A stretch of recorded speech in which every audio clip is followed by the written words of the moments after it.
What you get if you fold one piece of leather on itself a couple of times and then add 13 stitches? One hell of a wallet from Craft and Lore.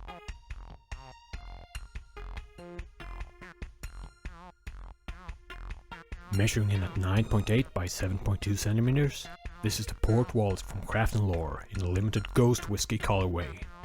I bought this about 2 months ago, and when it arrived, it was all covered in a white wax other than the small axe logo, but over time it's been slowly rubbed away to reveal a whiskey-colored vegetable tanned butero leather. I say slowly, but on some parts it's been very quick.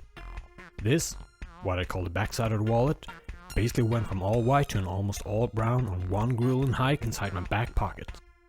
All this wear from a little over 1 month of use.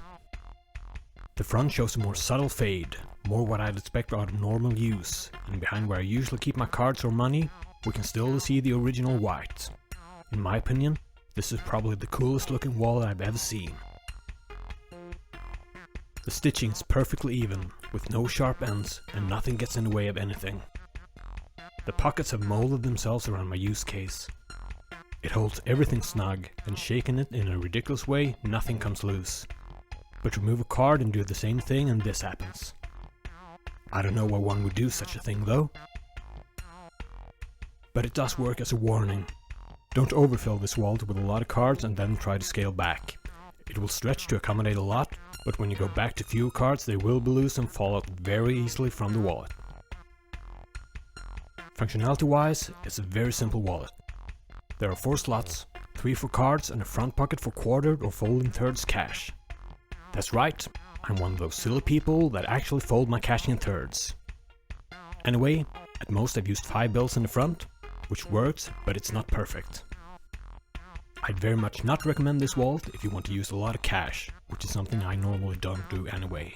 But I did use this on vacation that necessitated carrying some cash.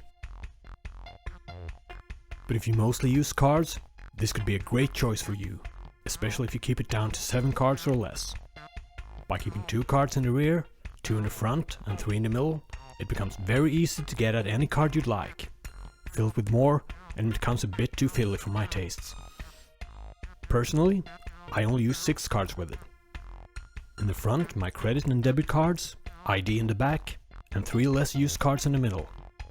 This means I can access the most commonly used cards without even looking, and the 3 less used ones, only the middle one is sort of difficult to find. I guess you could put cards in the front pocket as well, but it just feels too exposed and unprotected like this to me. There's just really nothing bad to say about the port wallet. It's small in all dimensions, it looks great and it's easy to use. It's not great for cash and it won't carry a silly amount of cards, but for many people, this could be their great wallet. I really like this. It looks great and it has enough pockets to organize what I carry. I could probably stop searching and use this and be perfectly happy. But I'd have to switch it out if I go to a cash-heavy country. Also, there are a lot more cool looking wallets I want to try.